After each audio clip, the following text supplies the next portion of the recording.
Today we're going to talk about extinction. What is extinction? Extinction is the process of withholding reinforcement from an individual. What is reinforcement? Reinforcement is something that can be a reward for an individual. It can increase the probability that the behavior occurs in the future. Extinction is the opposite of that. With extinction, you're withholding the reinforcement from the situation. So no longer is Timmy getting his cookie for screaming his head off in the car. You are withholding the cookie when Timmy screams his head off in the car.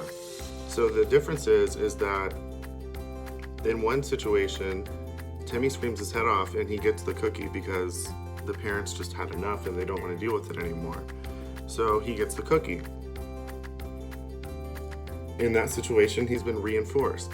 In extinction, you don't give the cookie. And he may cry and cry and cry. He may start to cry even more than he was crying before. You might see some behaviors you haven't seen before. That's called an extinction burst. But after that, the behavior tends to go down.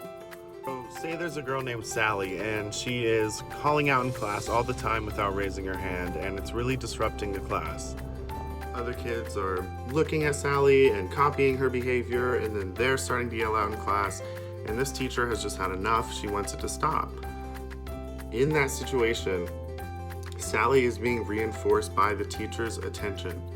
When she calls out in class and the teacher calls on her and answers her question or responds to her comment, she's reinforcing Sally's behavior, and it's just making it more likely that Sally's going to call out in class again without raising her hand. So if the teacher really wants Sally to stop what she's doing, she should ignore all of Sally's call-outs, not providing the attention. This way, instead of reinforcing the call-outs, Sally's teacher is reinforcing her raising her hand appropriately and increasing that likelihood of that behavior. This is a perfect example of extinction. On the flip side, as a replacement, the teacher should reward Sally. Sorry, I hit something in my throat. The teacher should reward Sally for raising her hand appropriately. So the teacher needs to make sure that she's paying attention.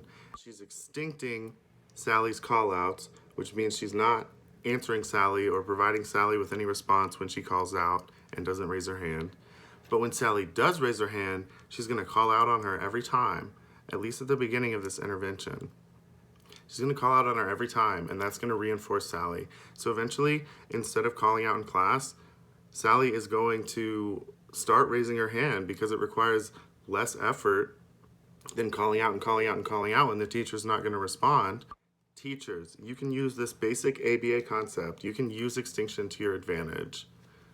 This is just one example.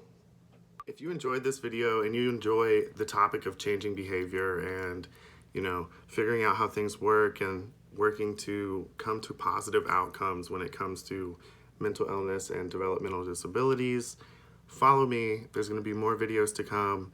Like, follow, and/or share. Thank you. See you guys soon.